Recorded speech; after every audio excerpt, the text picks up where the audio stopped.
In the hours of pain and sorrow, when the world brings no relief, when the eye is dim and heavy, and the heart oppressed with grief, while blessings flee. Savior, Lord, we trust in Thee. While blessings flee. Savior, Lord, we trust in Thee. 사랑하는 오레곤 선교교회 성도 여러분, 오늘도 또 수요일 저녁입니다. 오늘도 여러분과 함께 하나님의 말씀을 통해서 또 하루를 마감하고 또 귀한 진리의 말씀을 배우는 시간 갖도록 하죠. 먼저 기도하고 시작하겠습니다. 사랑의 하나님, 감사드립니다. 오늘도 우리에게 또 복된 날 하루를 허락하셨습니다. 하나님께서 허락하신 이 날에 우리가 또한 하루를 마감하면서 그 마지막에 하나님의 말씀으로 또 영역으로 무장하고 또 공급받기를 원합니다.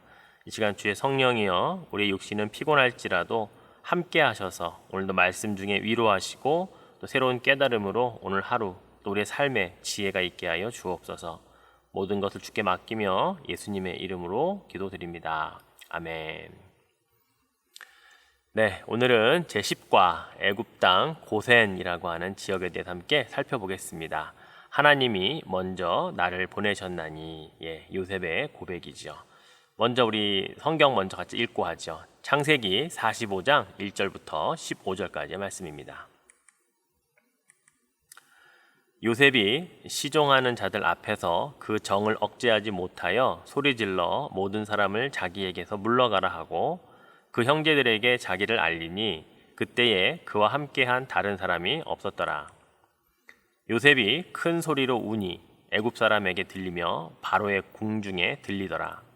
요셉이 그 형들에게 이르되 나는 요셉이라. 내 아버지께서 아직 살아 계시니이까. 형들이 그 앞에서 놀라서 대답하지 못하더라. 요셉이 형들에게 이르되 내게로 가까이 오소서. 그들이 가까이 가니 이르되 나는 당신들의 아우 요셉이니 당신들이 애굽에 판자라. 당신들이 나를 이곳에 팔았다고 해서 근심하지 마소서. 한탄하지 마소서. 하나님이 생명을 구원하시려고 나를 당신들보다 먼저 보내셨나이다. 이 땅에 2년 동안 흉년이 들었으나 아직 5년은 밭갈이도 못하고 추수도 못할지라. 하나님이 큰 구원으로 당신들의 생명을 보존하고 당신들의 후손을 세상에 두시려고 나를 당신들보다 먼저 보내셨나니 그런즉 나를 이리로 보내니는 당신들이 아니요 하나님이시라. 하나님이 나를 바로에게 아버지로 삼으시고 그 온 집의 주로 삼으시며 애굽 온 땅의 통치자로 삼으셨나이다. 당신들은 속히 아버지께로 올라가서 아뢰기를 아버지의 아들 요셉의 말에 하나님이 나를 애굽 전국의 주로 세우셨으니 지체 말고 내게로 내려오사. 아버지의 아들들과 아버지의 손자들과 아버지의 양과 소와 모든 소유가 고센 땅에 머물며 나와 가깝게 하소서. 흉년이 아직 5해가 있으니 내가 거기서 아버지를 봉양하리이다. 아버지와 아버지의 가족과 아버지께 속한 모든 사람에게 부족함이 없도록 하겠나이다 하더라고 전하소서. 당신들의 눈과 내 아우 베냐민의 눈이 보는 바 당신들에게 이 말을 하는 것은 내 입이라. 당신들은 내가 애굽에서 누리는 영화와 당신들이 본 모든 것을 다 내 아버지께 아뢰고 속히 모시고 내려오소서 하며 자기 아우 베냐민의 목을 안고 우니 베냐민도 요셉의 목을 안고 우니라. 요셉이 또 형들과 입맞추며 안고 우니 형들이 그제서야 요셉과 말하니라. 아멘.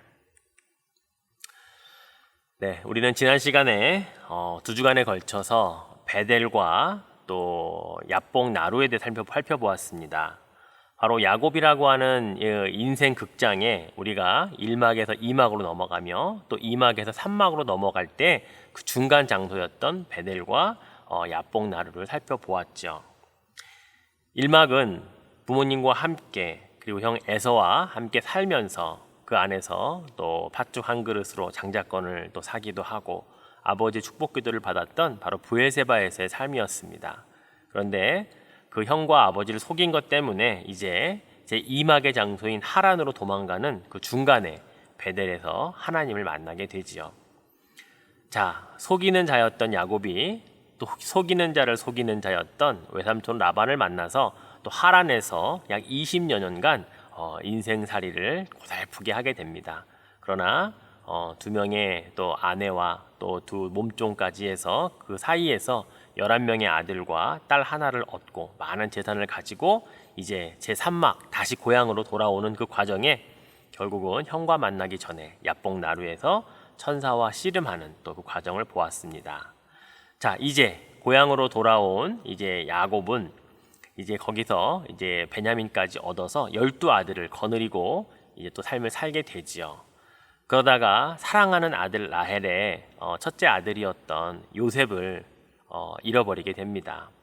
그리고 그가 나중에 이제 국무총리 요셉이 되어서 아버지를 초청하고 그래서 애굽 땅 고센으로 이동하는 그 중간에 오늘 우리가 살펴볼 것은 바로 이 국무총리 요셉이 된 아들과 또 그 형들이 만나는 이 과정에 대한 말씀을 중심으로 살펴보게 될 것입니다. 자, 이렇게 우리는 야곱의 인생 이 사막으로 펼쳐진 참 파란만장한 인생을 통해서 어떻게 하나님께서 이 애굽 고센 땅까지 이들을 인도하시는지 그리고 그 과정에서 하나님의 어떤 선하신 역사가 있었는지를 우리는 요셉의 삶을 통해서 오늘 한번 살펴보려고 합니다. 자, 요셉은요 라헬의 아들이었기 때문에 야곱으로부터 그 어떤 아들들보다도 사랑을 참 많이 받았습니다. 그 말은 아버지 야곱이 이 아들 요셉을 다른 형제들에 비해서 좀 편애를 했다라는 것과 똑같은 표현일 것입니다. 좀이 아니고 엄청나게 편애를 했던 것 같습니다. 바로 그 대표적인 증거가 요셉이 입고 다녔던 이 채색 옷이라고 하는 거죠. 창세기 37장 3절과 4절을 한번 보겠습니다. 요셉은 노년에 얻은 아들이므로 이스라엘이 여러 아들들보다 그를 더 사랑하므로 그를 위하여 채색 옷을 지었더니 그의 형들이 아버지가 형들보다 그를 더 사랑함을 보고 그를 미워하여 그에게 편안하게 말할 수 없었더라. 야곱이 요셉을 편애했다라고 하는 그 심각한 편애의 증거는 바로 채색 옷이었습니다. 당시에 이렇게 채색 옷을 지어 입힌다라고 하는 것은 굉장히 아마 눈에 띄는 그런 옷을 입고 다니는 아들이었을 것입니다. 또한 오늘 4절 마지막에 보면 그를 미워하여 그에게 편안하게 말할 수 없었더라 라고 하는 그런 표현이 있는데요. 다른 한글 성경에는 뭐라고 표현하고 있냐면 그를 미워하여 그에게 말 한마디도 다정스럽게 하는 법이 없었다라고 한 한글 성경도 있고요. 또 그가 미워서 정다운 말 한마디 건넬 생각이 없었다라고 기록된 한글 성경도 있습니다. 즉 아버지 야곱의 아들 요셉에 대한 편애는요, 다른 형제들에게는 그 동생인데도 정말 다정한 말 한마디, 또 그런 말 할 생각조차 하지 않고 그를 미워하게 만들었던 그런 일이 바로 일어났다라고 하는 사실이죠. 자, 게다가 요셉은 또 두 번의 꿈을 꿨는데 그 두 번의 꾼 꿈을 또 형들에게 이야기를 해요. 첫 번째 꿈은 자기 볕단이 있고 다른 볕단들이 자기에게 절하는 꿈이었죠. 두 번째 꿈은 해와 달과 11개의 별이 또 자신에게 절하는 꿈을 꾸게 됩니다. 그걸 형들에게 다 말했죠. 자, 형들이 뭐라고 말합니까? 저기 꿈꾸는 자가 있다, 꿈꾸는 자가 온다 라고 말하는데요. 사실 지금 우리의 표현으로 하면 몽상가다라는 표현이에요. 몽상가가 뭘까요? 자기의 상황이나 형편과는 전혀 맞지 않는 엉뚱한 허황된 꿈을 꾸는 사람이다 라고 하는 그런 말을 했다라고 하는 거예요. 그런데 여러분, 형들은 그를 꿈꾸는 자, 몽상가라고 불렀을지 모르지만 정말 그는 꿈만 꾸고 허황된 꿈만을 꾸는 그런 사람이었을까요? 하나님이 그를 몽상가로 만들지 않으셨다는 겁니다. 진짜 꿈꾸는 자가 꿈을 이루는 자가 되도록 하셨다는 사실을 우리는 요셉을 통해 발견하게 된다는 것이지요. 자, 어쩌면 요셉은 아버지의 그 편애도 그랬지만 또 형들에게 자기의 꿈까지 이야기하면서 아마 미움을 최대한으로 받았던 것 같습니다. 결국 그 채색 옷을 벗기고 이제 노예의 옷을 입히는 일이 일어나죠.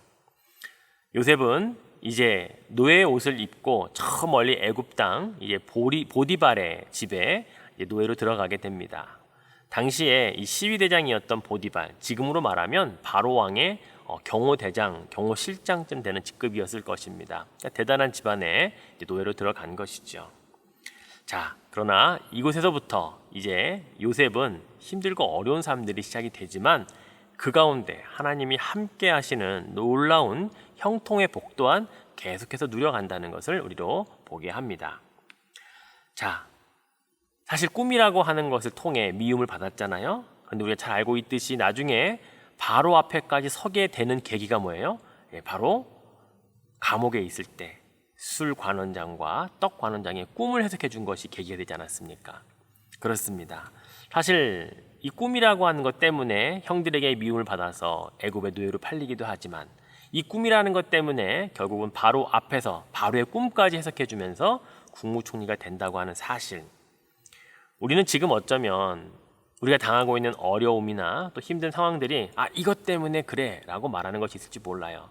그러나 하나님이 그것을 사용하시면 또 우리의 삶에 어떤 변화와 어떤 축복이 그것을 통해 이루어질지 우리는 알 수 없다라는 것입니다. 그러니 우리가 작은 일 하나에 일희일비해서는 안 되는 거예요. 하나님께서 우리에게 허락하신 모든 일 가운데는 하나님의 뜻이 있겠다, 하나님의 섭리가 있겠다. 기쁜 일 안에도 슬픈 일 안에도 그 안에서 하나님의 섭리를 찾아가며 사는 삶이야말로 우리 믿음을 가진 자들의 삶이라고 생각이 되어집니다. 자, 결국 이렇게 채색 옷을 벗고 노예의 옷으로 갈아입은 요셉, 그가 이제 보디발의 집에서 하나님이 함께 하시는 놀라운 형통의 복을 받는다는 것을 성경이 기록해 놓고 있죠. 자, 창세기 39장 2절과 3절을 한번 보겠습니다. 여호와께서 요셉과 함께 하심으로 그가 형통한 자가 되어 그의 주인 애굽 사람의 집에 있으니 그의 주인이 여호와께서 그와 함께 하심을 보며 또 여호와께서 그의 범사에 형통하게 하심을 보았더라. 그렇죠. 여호와께서 요셉과 함께 하셨고 또 그를 형통한 자가 되게 해주셨다라고 하는 것을 이 보디발이 보고 알았다는 거예요. 하나님께서 그와 함께 하신, 또 그를 통해 형통하게 하신 이유가 뭘까요? 어린 나이에 노예로 팔려온 것이 불쌍해서 그러셨을까요? 아닙니다. 하나님께서 그와 함께 하시며 그를 형통케 하셨다라고 하는 것 안에는요, 요셉의 신앙이 담겨 있다는 거예요. 하나님 보시기에 그는 형통의 복을 받을 만한 믿음과 신앙을 어린 나이이지만 가지고 있었다라고 하는 거예요. 17살에 형들에 의해서 팔렸습니다. 그런데 그 어린 나이임에도 불구하고 하나님 보실 때에 요셉 안에는 하나님에 대한 신뢰와 믿음이 여전히 있다는 것을 하나님이 형통의 복으로 증명해 주셨다라고 하는 것입니다. 또한 하나님께서 베풀어 주신 형통의 복은요, 자기만 아는 게 아니라 다른 사람들이 알게 된다는 거예요. 보디발이 요셉을 향해 네가 믿는 하나님이 너에게 형통한 복을 주셨다는 것을 내가 안다라고 증명해 주듯이 바로 우리들의 삶을 통해서 그런 일들이 일어나야 한다는 것입니다. 우리가 복을 받고 잘 되는 것을 보고 어느 누군가가 야 로또 맞았네 라고 말하는 것과 또는 야 운이 좋았네 라고 말하는 것과 야 하나님 잘 믿더니 축복받았네 라고 말하는 것 중에 우리는 어떤 이야기를 듣고 살아야 할까요? 후자 아니겠습니까? 바로 보디발을 통해 요셉은 그런 말을 들었던 사람이라는 것이죠. 우리가 살아가야 할 삶의 모습이기도 하다는 것을 다시 한번 깨달을 필요가 있다는 것입니다. 자, 요셉의 이러한 믿음과 신앙은 사실 한 번 더 검증을 받게 됩니다. 바로 보디발의 아내의 유혹이라고 하는 것이죠. 어쩌면 끊임없이 하나님과 동행하며 형통의 복을 사는 것으로 그렇게 계속 이어져도 될 만한 그의 삶이었지만, 그러나 사단은 그를 가만히 두지 않았습니다. 믿음으로 더욱 성장하려고 하고 하나님의 복을 받는 것으로 사실 사단은 그냥 가만히만 보고 있지 않는 것 같아요. 결국 보디발 아내의 유혹을 통해서 하나님은 그의 신앙을 한 번 더 점검하시지만 사단은 또 유혹해서 그를 떨어뜨리게 하려고, 하나님의 복으로부터 멀어지게 하려고 그 일들을 하게 되지요. 그러나 하나님의 사람 요셉은요, 그것을 믿음으로 기꺼이 이기고 맙니다. 자, 그가 용모가 준수하고 아리따운 청년이었습니다. 게다가 남편인 보디발에게 신임을 받는 사람이었고요, 성실했고요. 그러니 이 보디발 아내가 볼 때에도 굉장히 매력적인 남성이 아니었나 생각이 되어집니다. 자, 그럴 때 끊임없는 유혹 속에서도 요셉은 이렇게 믿음으로 하나님 앞에서 이런 고백을 하죠. 자, 창세기 39장 9절에 보니까요, 이 집에는 나보다 큰 이가 없으며 주인이 아무것도 내게 금하지 아니하였어도 금한 것은 당신뿐이니 당신은 그의 아내임이라. 그런즉 내가 어찌 이 큰 악을 행하여 하나님께 죄를 지으리이까. 사실 보디발의 아내와의 만약에 그 관계를 가졌다면 사실은 보디발에 대한 죄를 짓는 거고 또 아내에 대한 그런 죄를 짓는 거잖아요. 근데 요셉은 뭐라고 말해요? 이 큰 악을 내가 어떻게 하나님 앞에서 짓겠냐라고 말합니다. 호람데오의 신앙을 확실히 가지고 있는 요셉의 신앙의 모습을 우리가 볼 수가 있는 것입니다. 여러분, 사탄은요, 실패할 줄 알았을지 몰라요. 그런데도 끊임없이 이 일을 계속합니다. 이렇게 말했음에도 또 유혹하고 또 유혹하고, 결국 요셉은 자기의 겉옷을 거기에 흘러던 벗어두고 도망 나와서 결국 그 옷으로 말미암아 또 누명을 쓰게 되지요. 자, 결국 하나님의 사람 요셉은 하나님으로부터 그 유혹으로부터도 합격점을 받게 되지만 결국 사탄은 그를 감옥으로 보내게 됩니다. 채색 옷에서 노예의 옷으로 갈아입었는데 이제는 다시 죄수의 옷으로 또 갈아입힙니다. 자, 근데 여러분 생각해 보면 이 보디발의 아내는 아마 요셉이 넘어올 때까지 유혹했을지 몰라요. 그런 면에서 어쩌면 감옥은 하나님께서 피할 장소를 주신 것이 아닌가라고 생각합니다. 더 이상의 유혹은 안 받아도 되거든요. 물론 그는 누명을 쓰고 간 억울한 면이 있었겠지만 어찌 보면 하나님 앞에 큰 악을 행하지 않도록 하나님이 피할 길을 주신 것은 아닐까라고 우리는 역으로 생각해 볼 수 있다고 하는 것이죠. 자, 그렇습니다. 어디를 가든지 하나님과 동행하는 자 요셉, 감옥에서도 형통하게 됩니다. 간수장에게 그의 성실함이 인정이 되어서 자기가 보던 모든 감옥 안에서의 재판사항을 요셉에게 맡기게 됐죠. 일종의 감옥의 반장이 된 겁니다. 이 사람 저 사람 다 이야기를 듣고 또 그 재판 사무를 보던 중에 이제 왕의 술을 맡았던 관원장과 떡을 맡았던 관원장이 동시에 감옥에 들어오는 일이 생기게 됩니다. 그리고 그들이 꿈을 꾸게 되는데 그 꿈을 요셉이 해석을 해주게 되죠. 결국 술 관원장은 복직될 것이지만 떡 관원장은 나중에 사형을 면치 못할 것이다 라고 하는 것을 말해주면서 나중에 복직이 되어서 돌아갈 술 관원장에게 나를 기억해달라고 그렇게 이야기를 하는 그런 장면들이 성경에 기록되어 있죠. 자, 그런데 어떻게 됩니까? 정말 말 그대로 꿈 해석 그대로 술 관원장은 복직이 되고 떡 관원장은 죽게 되지요. 자, 그런데 술 관원장은 까맣게 이 일을 잊어버립니다. 요셉에게 이렇게 은혜와 혜택을 입었는데 요셉을 기억하지 않아요. 사람은 그렇습니다. 우리가 누군가를 기대하고 고대할 수 있는데 그것이 100% 우리의 기대만큼 이루어지지 않을 때가 많아요. 그래서 우리는 사람을 고대하고 기대하기보다는 하나님을 믿고 하나님만 기대하고 그래서 하나님을 통해 그 사람이 일하도록 그렇게 바라는 것이 신앙적이다라는 것을 우리가 꼭 기억할 필요가 있다는 것입니다. 자, 그렇게 해서 2년이 흐릅니다. 감옥에서 또 2년이라는 시간이 흘러갔는데 어느 날 이 술 관원장이 바로 왕이 꿈을 꾸었는데 그 꿈을 해석할 사람이 아무도 없는 것을 보고 그 넓은 애굽에 박수나 술객이나 누구를 갖다 붙여도 이 꿈을 해석할 수가 없는데 마침 자기의 꿈을 정확히 해석해냈던 요셉을 생각해낸 겁니다. 아니요, 하나님이 술 관원장에게 2년 동안을 참고 기다리다가 그때 요셉을 기억나게 하셨을 것입니다. 드디어 요셉이 바로 왕의 꿈을 해석하기 위해 바로 왕 앞에 세움을 받는 장면이 이제 나오게 되는 것이죠. 자, 여러분, 왜 애굽에 많은 이 술객과 박수들과 무당들과 그 누구도 이 꿈을 해석할 수가 없었을까요? 그것은 문제를 낸, 즉 꿈을 준 이 하나님이 해석하지 않으면 아무도 해석할 수가 없는 것이기 때문에 그래요. 여러분, 바로의 꾼 내용이 뭐예요? 7년 플러스 7년, 14년 동안에 앞으로 일어날 일에 대한 꿈이잖아요. 여러분, 이게 만약에 우리가 간단하게 이야기해서 14일 정도의 뭐 일기예보라든가 또는 14주 동안의 어떤 앞으로 기상 이변이라든가 이런 거라면 어쩜 맞힐 수 있을지 모릅니다. 그런데 자그만치 이 14년까지 일어날 7년 풍년과 7년 흉년에 대한 거를 과연 누가 알 수 있겠냐고요. 결국 문제를 낸 출제자가 답을 알려주지 않으면 알 수 없었기에 결국 요셉은 이 꿈은 하나님이 주신 꿈이고 하나님이 이렇게 하실 것이다 라고 하는 것을 바로 왕에게 알려주면서 정확한 이제 꿈 해몽을 해주게 되는 것이죠. 결국 7년 풍년 때에 곡식을 잘 거두어 들였다가 흉년이 7년 됐을 때 그때 잘 견뎌내는, 즉 이겨내야 한다고 하는 대책까지 이야기한 이 요셉을 바로 왕은 그 자리에서 그를 애굽의 국무총리, 즉 바로 왕 다음에 2인자로서 그를 세우게 되는 일이 바로 이렇게 일어나게 되는 것이죠.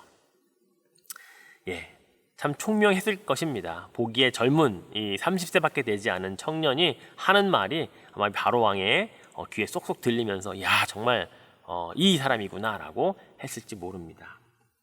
막강한 이 바로 왕의 다음 지위 제2인자의 자리에 세울 만큼 그러한 사람으로 그는 봤을지 몰라요.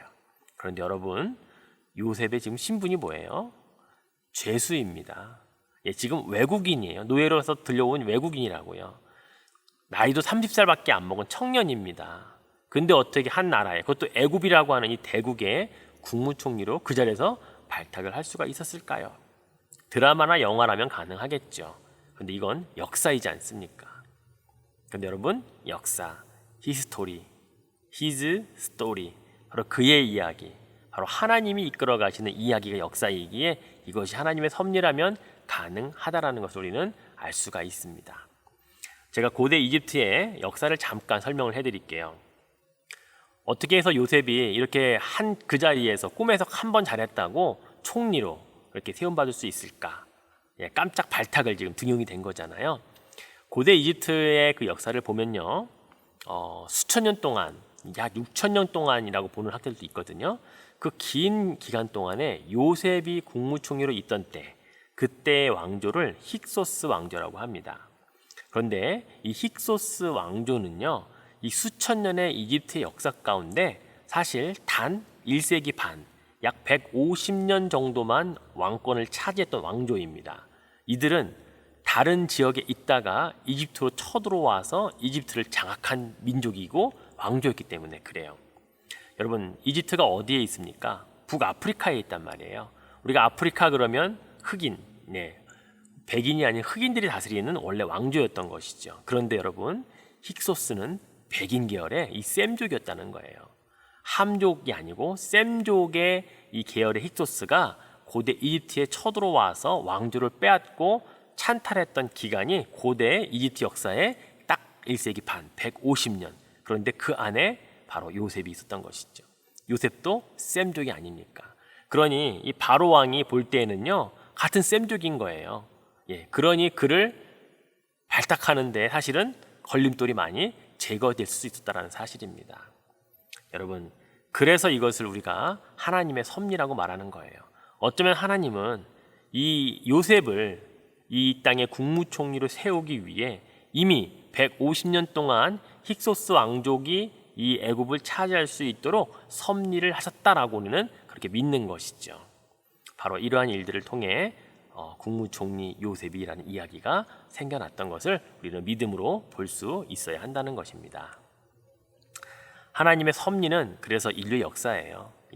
Story is his story라고 하는 이 말처럼 하나님의 섭리가 우리 인류를 이끌어온 역사라는 사실을 우리는 부인할 수가 없다라는 것이죠. 여러분, 그렇습니다. 우리는 어쩌면 하나님께서 이 모든 일에 주관하시는 분이시라고 믿지만 때로는 우리는 이렇게 작게 이루어지는 한 개인을 통해 이루어지는 일들을 통해 이거는 그냥 개인의 역사라고만 생각할지 모릅니다. 그런데 그렇지 않습니다. 오늘 요셉이요, 형들과 만나는 과정에서 오늘 본문을 보면 이렇게 고백을 하고 있어요. 자, 오늘 본문 5절부터 8절까지를 한번 잘 보십시오. 반복되는 문구가 여러 번 나옵니다. 자, 같이 한번 읽을까요? 당신들이 나를 이곳에 팔았다고 해서 근심하지 마소서, 한탄하지 마소서. 하나님이 생명을 구원하시려고 나를 당신들보다 먼저 보내셨나이다. 이 땅에 2년 동안 흉년이 들었으나 아직 5년은 밭갈이도 못하고 추수도 못할지라. 하나님이 큰 구원으로 당신들의 생명을 보존하고 당신들의 후손을 세상에 두시려고 나를 당신들보다 먼저 보내셨나니, 그런즉 나를 이리로 보낸 이는 당신들이 아니요 하나님이시라. 하나님이 나를 바로에게 아버지로 삼으시고 그 온 집의 주로 삼으시며 애굽 온 땅의 통치자로 삼으셨나이다. 그렇습니다. 요셉은 철저하게 자신이 노예로 팔려서 애굽으로 오게 된 것들도 형들이 한 것이 아니다라고 말하고 있습니다.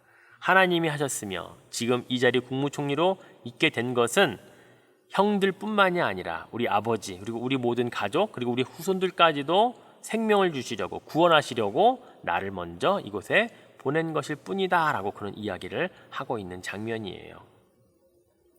여러분, 바로 요셉이 역사를 바라보는 시각과, 즉 하나님의 섭리 사관이 이 안에 들어 있습니다. 개인의 삶이라고 그는 치부하고 있지 않습니다. 내 개인 인생이에요 라고 말하지 않아요. 이것은 하나님의 역사라고 말하는 거죠.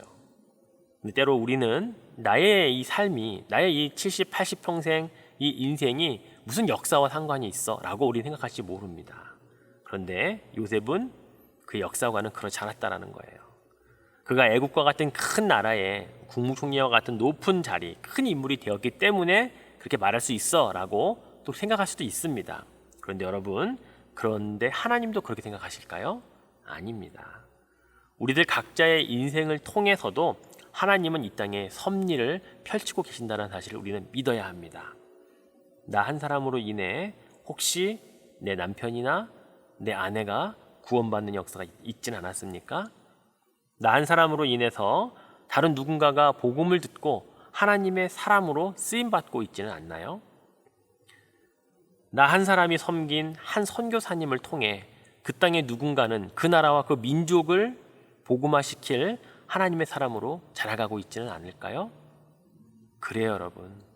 우리의 개인의 인생과 삶은요, 하나님의 섭리 안에 있고 하나님이 이루시는 역사 가운데 있다라는 사실을 우리는 알고 그렇게 살아가야 하는 존재들입니다.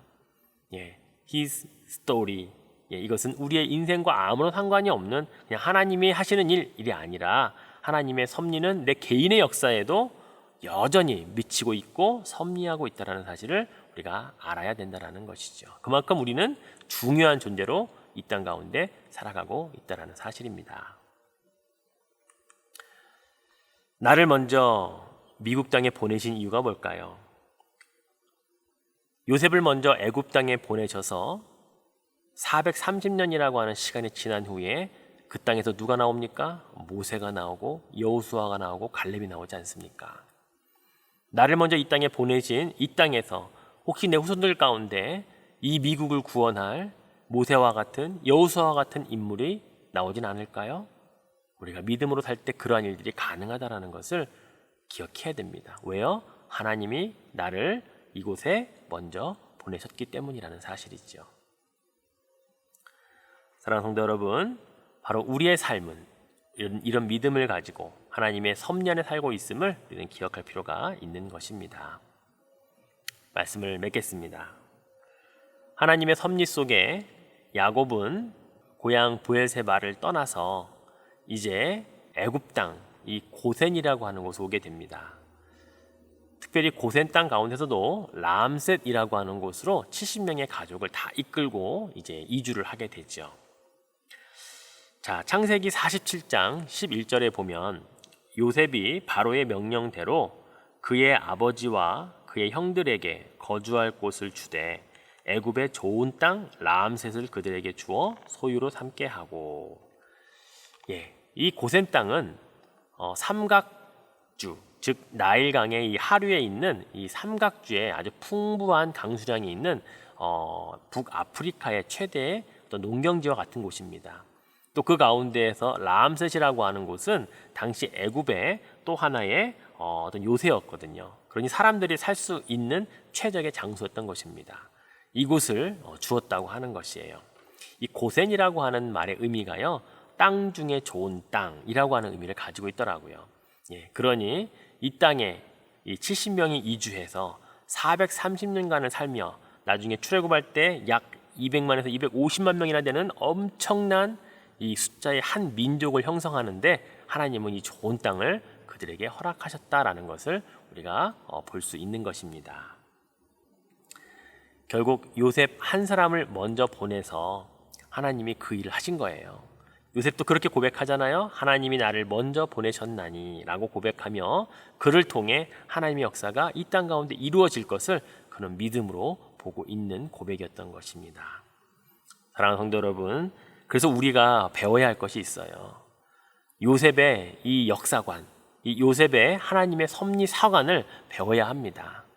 나는 개인의 인생을 살고 있는 것 같지만 나를 통해 또는 우리 가정의 역사를 통해 하나님은 분명히 섭리하시는 바가 있다라는 사실을 기억해야 하는 것입니다. 오늘 나를 우리가 살면서 평생 겪어보지 못한 이 코비드 19으로 인해서 어렵고 힘든 시대를 살아갑니다. 그런데 오늘 요셉의 역사관과 섭리사관을 적용해 본다면 하나님의 뜻이 있다라는 거죠. 하나님이 이때를 통해서 무엇인가를 우리들에게 깨닫게 하시고 또 하나님의 일을 하고 계시다라는 것을 우리 믿음으로 고백하고 볼 수 있어야 하는 것입니다. 그러니 우리는 이때가 힘들다, 어렵다고 말할 것이 아니라 이 때를 하나님의 섭리와 하나님의 뜻은 무엇인가를 찾는 일에 우린 좀 더 고민하고 또 기도하며 묵묵히 최선을 다해 우리의 해야 할 바를 하며 살아가야 한다는 것이죠. 사랑하는 성도 여러분, 우리에게 주신 그 어떤 때이든지 하나님의 역사가 비껴나가는 때는 없습니다. 이때는 하나님이 잠자코 계시는 때가 아닙니다. 하나님도 일하고 계시는데 지금까지는 다른 방향으로, 다른 방법으로 우리에게 역사하고 계시다는 것을 우리는 믿어야 합니다. 그렇다면 우리도 하나님 앞에 더 신실하게 이전보다 더욱 강력하게 믿음을 가지고 살아가는 자의 모습을 보여야 하지 않겠습니까? 요셉이 여러 번의 옷을 갈아입었습니다. 채색 옷에서 노예의 옷으로, 노예의 옷에서 죄수의 옷으로, 결국 죄수의 옷에서 나중에 국무총리의 옷으로 갈아입었듯이 하나님은 그때그때 우리들이 갈아야 입어야 할 옷들을 바꾸시지만 결국은 마지막에 하나님의 축복을 통해 영광 받으시는 분 하나님이심을 우리도 알게 하실 것입니다. 사랑하는 성도 여러분, 오늘도 이 고센 땅 애굽으로 이주해서 그 땅에서 한 민족을 이루는 일에 하나님의 섭리와 역사가 있었다는 사실을 우리가 기억하면서 오늘 우리의 삶에도 하나님은 동일하게 섭리하시고 역사하고 계시다는 사실을 믿고 오늘도 주님의 축복받는 하루로 마감하시기를 주의 이름으로 축원해 드리겠습니다. 앞에서부터 한번 이 파워포인트 잘 보시고 제가 마무리 기도하고 마치도록 하겠습니다. In the hours of pain and sorrow, when the world brings no relief, when the eye is dim and heavy, and the heart oppressed with grief, while blessings flee. Savior, Lord, we trust in Thee. While blessings flee. Savior, Lord, we trust in Thee.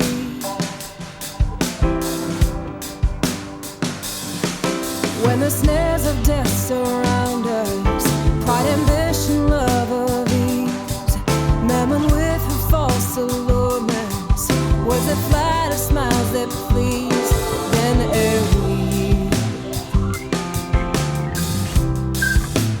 Savior, Lord, be Thou our shield. Then ere we yield, Savior, Lord, be Thou our shield. When forsaken in distress, poor, despised, and tempest tossed, with no anchor here to stay us, drifting, sailing, rudder lost, then save us now.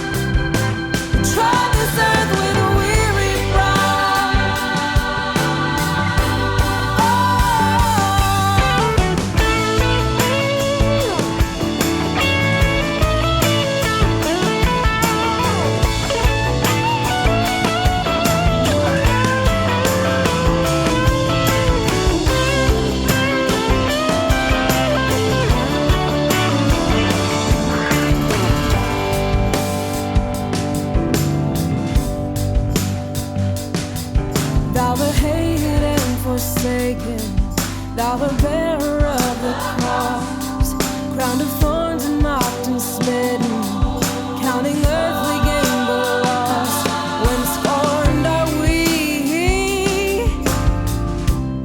네, 잘 보셨습니까? 그렇습니다.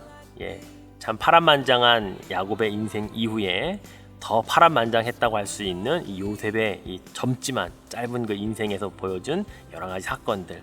그러나 분명한 것은 하나님이 하셨다라는 겁니다. 하나님의 역사와 섭리하심이 있었다라는 것을 요셉은 알고 그 안에서 하나님과 동행하며 하나님 주시는 형통의 복을 누렸다라는 사실이죠. 여러분에게도 저에게도 하나님은 함께 하십니다. 그리고 형통의 복을 주실 줄로 믿습니다. 그 믿음 가지고 남은 한 주간도 승리하실 수 있기를 주의 이름으로 축원해 드리겠습니다. 기도하겠습니다. 사랑의 하나님, 그렇습니다. 우리의 인생이 이 땅에서 몇 년을 살았던지 단 한순간도 하나님의 섭리하심이 없었던 적은 없었다고 하는 것을 믿음으로 고백합니다. 여기까지 지금까지 에베네셀 하나님으로 함께 하셨음을 믿고 감사를 드립니다.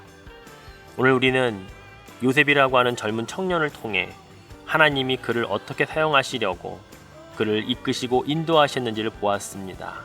그리고 그는 그것을 알았기에 하나님이 나를 먼저 이 땅에 보내셨다고 고백하는 그 역사관과 섭리사관을 봅니다. 하나님, 지금처럼 어렵고 힘든 이 시대에 우리도 하나님의 뜻을 발견할 수 있어야 하겠습니다. 하나님이 이 역사를 주관하시는 분이심을 고백하며 하나님의 섭리가 어떻게 펼쳐지고 있는 것인가를 우리도 깨닫게 하여 주옵소서. 그래서 우리가 어렵다, 힘들다, 고민만 할 것이 아니라 이 안에 하나님의 섭리를 찾아 묵묵히 주의 뜻을 구해 살아가는 하나님의 자녀들 되게 하여 주시옵소서. 감사드리며 예수님의 이름으로 기도드립니다. 아멘. 감사합니다. 또 다음 주에 뵙겠습니다.